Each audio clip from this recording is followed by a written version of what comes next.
It was late November in the small, fog-choked town of Ashwood. By day, it was an unremarkable place. Rows of weather-worn houses, the smell of damp leaves on every street, and the quiet hum of a life lived slowly. But at night, especially when the mist rolled down from the hills and settled low to the ground, the streets seemed to transform into something older, stranger. The light from the lampposts hung in heavy halos, and every echo of footsteps seemed to linger too long, as if the town itself was listening.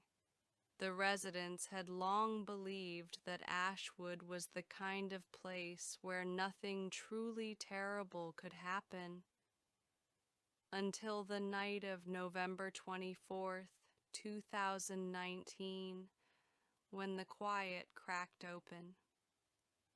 That evening, Claire Bennett, 27 years old, walked home after her shift at the local pharmacy.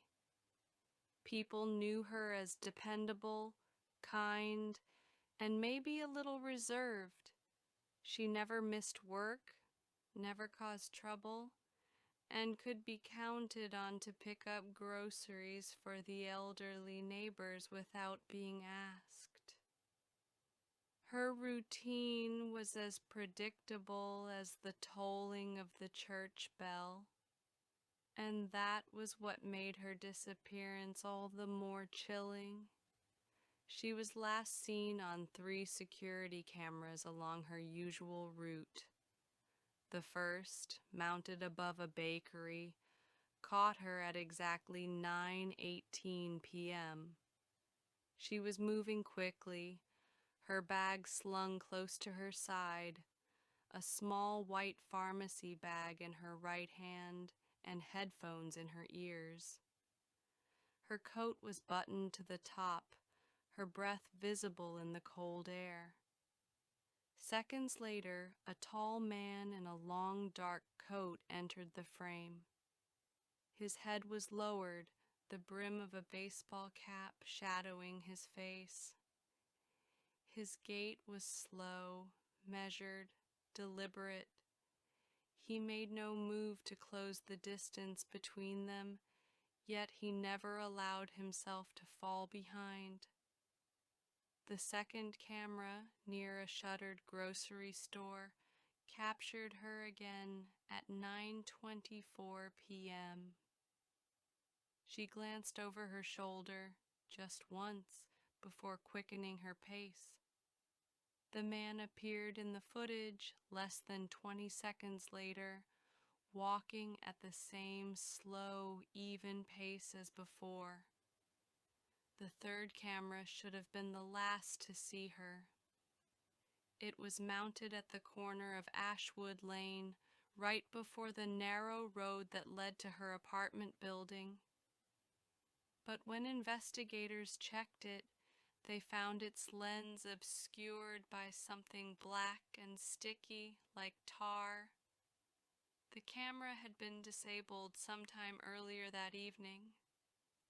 By the next morning, neighbors grew concerned.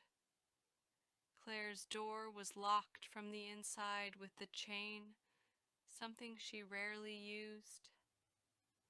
Her keys were found in her mailbox, her phone switched off. There was no sign of a struggle inside the apartment, no overturned furniture, no signs of forced entry. At 10:37 a.m., her brother called the police to report her missing. The first break came hours later. Officers searching the alley between Ashwood Lane and an old, long-abandoned warehouse found the pharmacy bag she had been carrying. It wasn't discarded. It had been carefully placed upright against the brick wall. Inside were the medicines she had purchased, and a small scrap of paper. On it, In large, jagged letters written in black marker were the words, "I'm walking with you." A few meters further down the alley, they discovered her scarf. It was clean and dry despite the light rain that had fallen the night before. It was covered in fine dust and wood shavings, the exact kind used in the furniture factory 3 blocks away. Police began focusing on 2 individuals.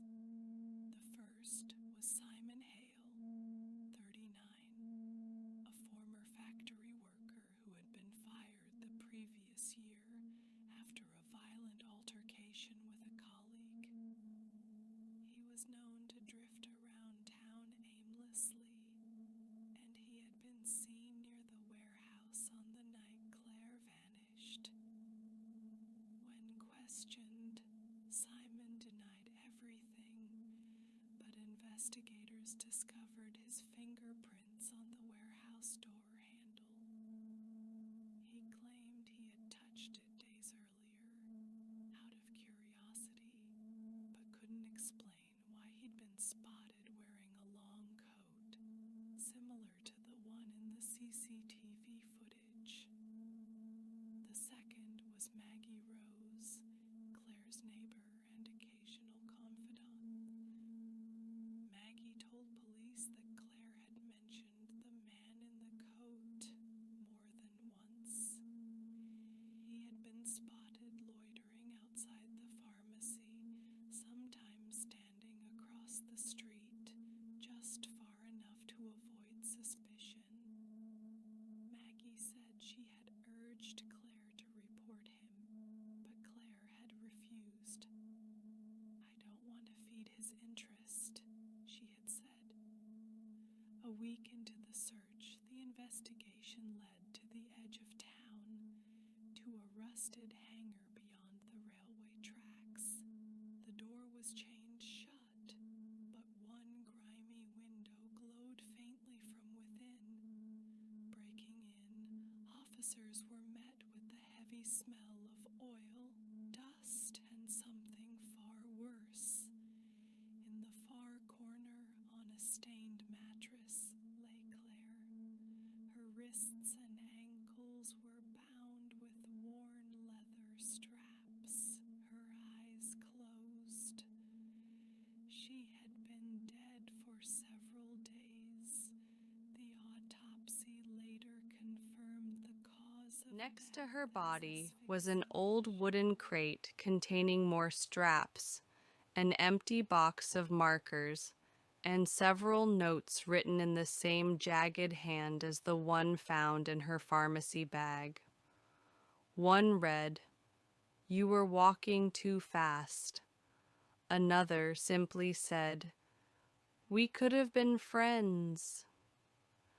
Forensics linked the leather straps to the same model once used at the furniture factory where Simon Hale had worked. But the crate bore multiple DNA traces, some belonging to local homeless individuals who had once used the hangar for shelter. Nothing directly tied Simon to the killing. Without enough evidence, the case stalled. Simon was brought in for questioning twice more, but no charges were ever filed. He left town a year later, claiming he had been made the scapegoat for something he didn't do. Maggie, the neighbor, moved away quietly, never speaking to reporters again. The case remains open to this day. In Ashwood, the story is told in lowered voices, especially in the late autumn when the fog returns. People say the alley behind the warehouse feels colder than the rest of town. Some claim they've seen a man in a dark coat standing still in the mist, his head bowed.